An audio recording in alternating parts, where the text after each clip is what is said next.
விஜய் அவர்களுக்கு பகுதி கதை சொல்லும்போது அதில் கிளைமாக்ஸில் அவர் சிஎம் ஆயிடுவார், இடைத்தேர்தல் இன்னும் ஜெயிப்பார். அதுக்கப்புறம் நடக்கக்கூடிய அரசியல் விளையாட்டுகளில் இவர் தன்னுடைய பிரில்லியன்ஸை யூஸ் பண்ணி இவர் எப்படி சிஎம்மாக வராருன்றது தான் ஒரிஜினல் திரைக்கதை. இதை நான் மாற்றிட்டேன். அன்னைக்கு வந்த படம் முழுக்க விஜய் சார் சொல்லிட்டே இருப்பார், நல்ல ஒரு கதையை சொல்லிட்டு கிளைமாக்ஸில் மாற்றிட்டீங்களே அப்படின்னு சொல்லிட்டே இருப்பார். இந்த மக்களுக்கு நல்லது செய்யணும்னு ஏற்பட்ட அந்த கனவுங்கிறது அவருடைய 25 வருஷ கனவு, கிட்டத்தட்ட 25.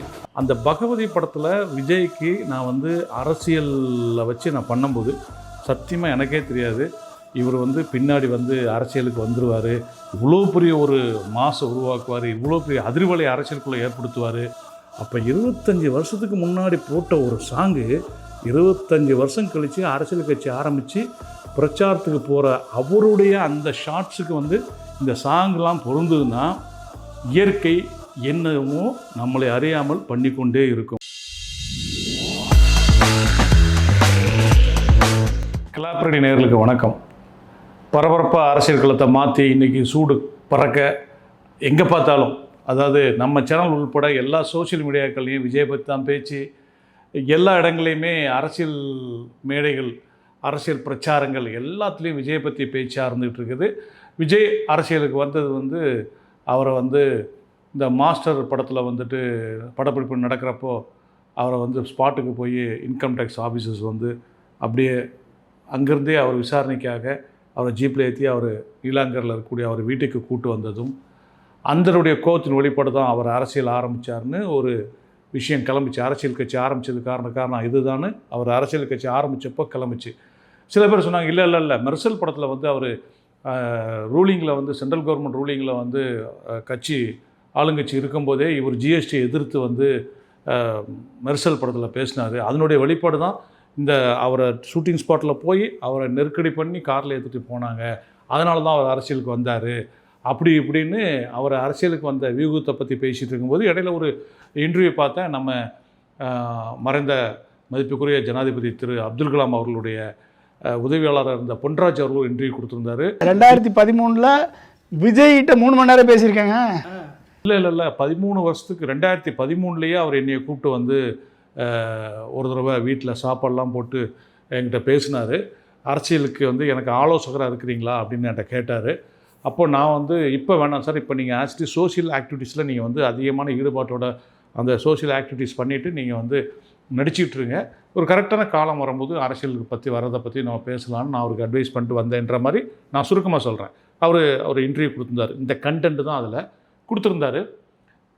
ஆனால் உண்மை என்னென்னா, இந்த தேவரன் படத்தில் ஒரு டைலாக் தெரியுமா, இன்றைக்கெலாம் நம்ம பயலுக அப்படி இருந்துகிட்ருக்காங்கன்னா அதுக்கு விதை போட்டது யார் அப்படின்ற மாதிரி இதெல்லாம் இப்போ இருக்கிற சோஷியல் மீடியாக்கள்லையும் இன்டர்வியூலையும் இதுலேயும் சொல்லிகிட்டு இருக்குது. பட் உண்மையான விஷயம் என்னென்னு கேட்டிங்கன்னா, விஜய் அவர்கள் அரசியலுக்கு வர்றதுங்கிறது எனக்கு நல்லா அடித்து சொல்லுவேன், எனக்கு தெரிந்து எனக்கு ஞாபகத்தில் உள்ளதில் அவருடைய கனவுங்கிறது அரசியலில் நுழைந்து தமிழகத்துக்கு ஒரு நம்ம தலைமை ஏற்று இந்த மக்களுக்கு நல்லது செய்யணும்னு ஏற்பட்ட அந்த கனவுங்கிறது அவருடைய 25 வருஷ கனவு, கிட்டத்தட்ட 25. அதாவது 2002 பகவதி ரிலீஸ் ஆகுது.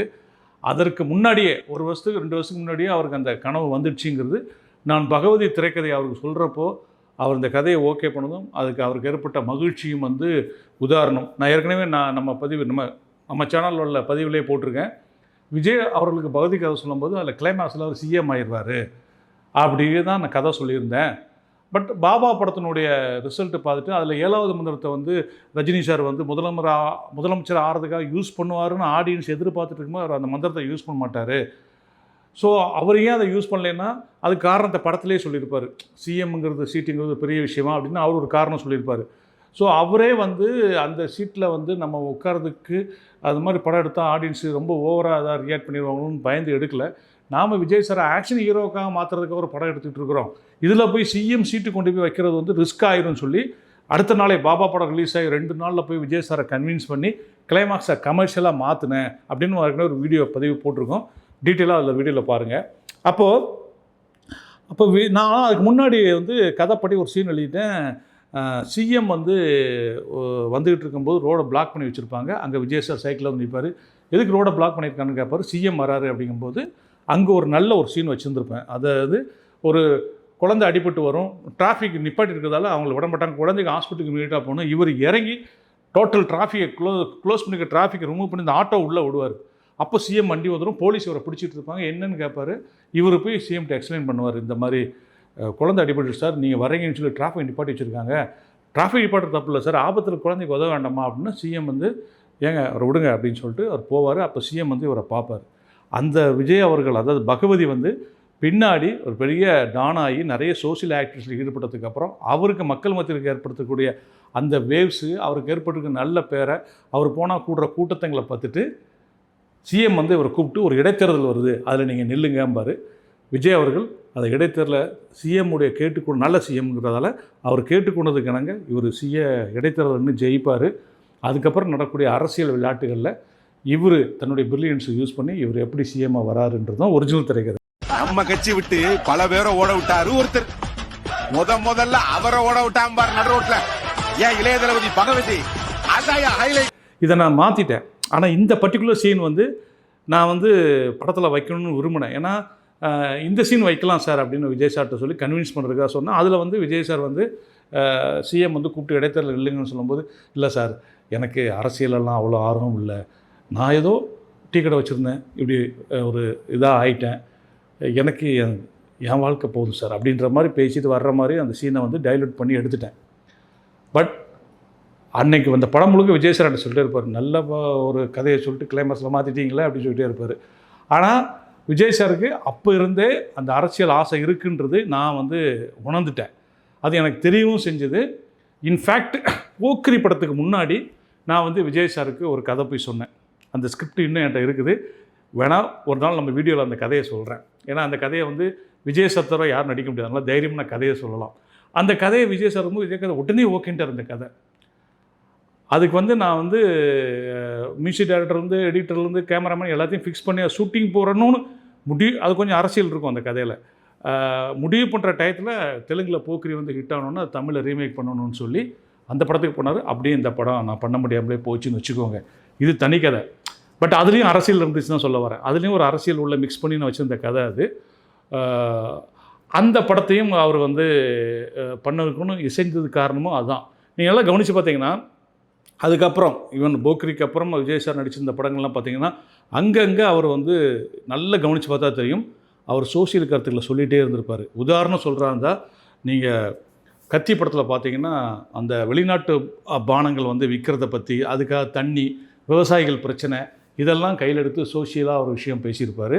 அதற்கப்புறம் அவர் நடித்த எல்லா படங்களும், ஈவன் அட்லி படங்கள் ஆரம்பித்தா கூட, அட்லி படம் என்ன படம் 3 படம் பண்ணியிருக்காருன்னு நினைக்கிறேன்.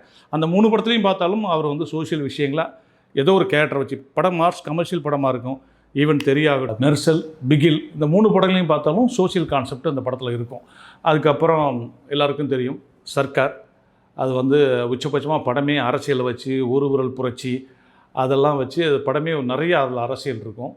ஸோ அப்புறம் வந்து கடைசியாக ஜனநாயகன் படம் வரைக்கும் அவர் வந்து ஜனநாயகன் படம் வந்து எவ்வளோ அரசியல் இருக்குது. அதனால் அதுக்கு அந்த படம் ரிலீஸுக்கு பின்னாடி அந்த அரசியல் எல்லாமே தெரியும். இப்போ அந்த லீக்கேஜ் கூட படம் வந்து லீக் ஆகிடுச்சின்னு சொல்லி நம்மளும் வீடியோ போட்டிருக்கோம். அதை வந்து நிறைய பேர் அதுக்கு கண்டனம் தெரிவிச்சிட்டு இருந்தாங்க. இதெல்லாம் இருந்தால் கூட அந்த பகவதி படத்தில் விஜய்க்கு நான் வந்து அரசியலில் வச்சு நான் பண்ணும்போது சத்தியமாக எனக்கே தெரியாது இவர் வந்து பின்னாடி வந்து அரசியலுக்கு வந்துடுவார், இவ்வளோ பெரிய ஒரு மாசை உருவாக்குவார், இவ்வளோ பெரிய அதிர்வலை அரசியலுக்குள்ளே ஏற்படுத்துவார், இவரை பார்க்க இவ்வளோ கூட்டம் நிற்கும், இவ்வளோ க்ரௌடு வரும் அப்படின்லாம் நான் வந்து எதிர்பார்த்ததே இல்லை. அஃப்கோர்ஸ் நான் வந்து அவரை வச்சு பகவதி பண்ணுறப்போ பப்ளிக் பிளேஸில் என்னால் ஷூட் பண்ண முடியாது எனக்கே தெரியும். ஏன்னா அப்போவே அவருக்கு அவ்வளோ க்ரௌடு வரும். அப்படி வந்துக்கிட்டு இருக்கிற க்ரௌடு வந்து இன்றைக்கி வந்து 1977 வந்து எம்ஜிஆர் அவர்கள் அரசியலுக்கு வந்தப்போ ஒரு க்ரௌடு எவ்வளோ க்ரௌடு வந்துச்சோ, அதாவது அவர் வந்து திமுகவிலேருந்து நீக்கப்பட்டு அவர் கட்சி தொடங்கி 5 வருடங்கள் அவர் வந்து கட்சியை நடத்தி அவர் வந்து ஒரு எலெக்ஷன் கேம்பெயினில் நிற்கிறார் 1977. அப்போ அவர் போகிறப்போ வரக்கூடிய அந்த க்ரௌடு கட்சி ஆரம்பித்து 2.5 வருடம் தான் ஆகுது. அவர் போகிற இடங்களுக்கு அவ்வளோ மாசு வருதுன்னா, அஃப்கோர்ஸ் நமக்கு வந்து இன்றைக்கி வந்து சோஷியல் மீடியாக்கள் இருக்குது, நிறைய மீடியாக்கள் இருந்ததால் அது எக்ஸ்போசர் ஜாஸ்தியாக இருந்தால் கூட அதை தாண்டி நம்ம வந்து இப்போது எம்ஜிஆர் அவர்களுடைய 1977 அவர் அரசியலில் ஈடுபட்டப்போ அங்கே அப்பப்போ என்ன நடந்துச்சுன்னு பார்த்தா தனித்து தான் போட்டிகிட்டு இருக்கிறாரு. சப்போர்ட்டாக 2 சிறிய கட்சிகள் அவருக்கு மறைமுக ஆதரவு கொடுத்துருக்கு, மறைமுக நேரடி ஆதரவு கொடுத்துருக்காங்க 2 சிறிய கட்சிகள். அவர் அரசியலில் தனித்தனியாக நின்றுருக்காரு. மெஜாரிட்டி சீட்ஸ் வாங்கி ஐ திங்க் 130 140 ப்ளஸ் வாங்கி தான் அவர் வந்து ஜெயிச்சிருக்காரு.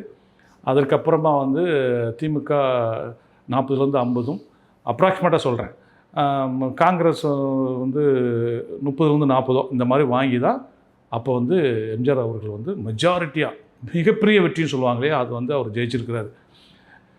இந்த கூட்டம் எப்படி எம்ஜிஆருக்கு வந்ததுன்னா அப்போ எல்லோரும் என்ன சொன்னாங்கன்னா அவருக்குள்ளே இருந்த அந்த இமேஜ், நல்லவர், வாரி கொடுக்கும் வள்ளல், ஏழை எளிய மக்களின் பாதுகாவலர், ஏழைகளுக்கு உதவி செய்வர், இந்த மாதிரியான அவருடைய தனித்துவமான இமேஜ் வந்து அவருக்கு அரசியலில் மாபெரும் வெற்றியை பெறதுக்கு அப்புறம் ஒரு மாற்று சக்தியாக அன்றைக்கி இருந்த அரசியலுக்கு மாற்று சக்தியாக வந்ததும் ஒரு காரணமாக இருந்தது. இந்த ஃபேக்டர்லாம் இன்றைக்கி இவருக்கும் பொருந்தது. அதுக்காக வந்து எம்ஜிஆரோட நீங்கள் என்னப்பா விஜயெல்லாம் கம்பேர் பண்ணுறீங்க அப்படின்னு சொல்லக்கூடிய ஒரு சதவீத வியூவர்ஸ் இருக்கிறாங்க, மக்களும் இருக்கிறாங்க. ஆனால் நம்ம வந்து எம்ஜிஆர் அவர்களில் விஜய் நம்ம ஒப்புள்ள எம்ஜிஆர் அவர்களுக்கு அப்புறம் தமிழக அரசியலில் இவ்வளோ பெரிய இமேஜ் வந்தது. சரி, கேப்டன் தான் வந்தது, தெலுங்கில் சிரஞ்சீவிக்கு வந்தது, இங்கே விஜய்க்கு வரலையா அப்படின்னா நீங்கள் 2 விஷயம் கவனிக்கணும். தெலுங்கில் இருக்கக்கூடிய நடிகர்களுக்கு இமேஜும் தமிழில் நடிகர்களுக்கு விஜய் இமேஜும் வேறு. சிவாஜி அவர்களுக்கு இருந்த ஃபேன்ஸ் கூட்டமும் அவர் படம் ரிலீஸ் ஆகும்போது தேட்டரில் நிறைந்து வழிந்த கூட்டங்களையும் அவர் கட்சி ஆரம்பித்து அவர் போன இடங்களில் கூடின கூட்டங்களும் எல்லோருக்கும் தெரியும். விஜயகாந்த் அவர்களுக்கும் எல்லோருக்கும் தெரியும். கமல் அவர்களும் இப்போ போன இதில் அவர் கட்சியை ஆரம்பித்து அவர் எலெக்ஷனில் போட்டிட்டார். அப்போ நடந்த விஷயமும் எல்லாருக்கும் தெரியும். அப்போ இதுதான் இந்த நடிகர்களுக்கு வரக்கூடிய இதுதான் விஜய் அவர்களுக்கும் நடக்கும் அப்படின்ற மாதிரிலாம் பேசிகிட்டு இருக்கிறப்போ நான் சொல்லிகிட்டு இருக்கிறது என்ன, இது திடீரென்று கட்சி ஆரம்பித்து திடீரென்று நம்ம அரசியலுக்கு வரணுன்னோ திடீர்னு நாம் வந்து ஏதோ ஒரு பர்சனல் காரணத்துக்காக அரசியல் கட்சி ஆரம்பித்து வந்ததாக இல்லை.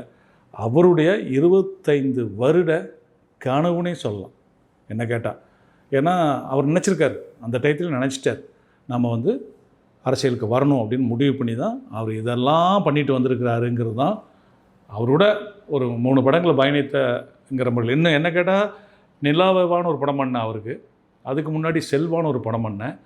அந்த நிலாவாவோ செல்வாவோ பண்ணுறப்போ கூட எனக்கு அவர்கிட்ட இந்த மாதிரி ஒரு ஐடியா இருக்குதுன்னு தெரியாது. ஆனால் நான் பகவதி பண்ணுறப்போ நான் இயல்பாக அந்த கதை பண்ணிட்டு போனேன். நான் அந்த கதை வந்து அவரை இம்ப்ரெஸ் பண்ணணும், இப்படி சொன்னால் இம்ப்ரெஸ் ஆயிடுவாரான்னு நான் பண்ணல. அவரை வச்சு ஒரு ஆக்ஷன் கதை, அந்த ஆக்ஷனுகளில் இப்படி சாதாரண ஒருத்தர்னு எவ்வளோ ஹைட்டுக்கு போனான், அதுதான் நான் என்னுடைய திரைக்கதையில் நான் வந்து பயணப்பட்டது.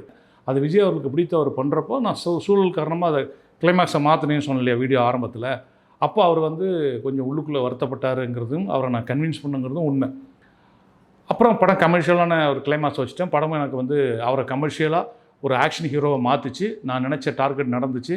எனக்கும் அந்த படத்தின் மூலமாக நல்ல பேரும், அடுத்தடுத்து எனக்கு தம்மு குத்து ஏன்னு கமர்ஷியல் படங்கள் பண்ணுறதுக்கு எனக்கு அந்த படம் எனக்கும் ஒரு வழியை வகுத்து கொடுத்ததுன்னு சொல்லலாம். அப்போது அவர் அப்போ இருந்தே அந்த பிளாட்ஃபார்மில் போட ஆரம்பிச்சிட்டார்.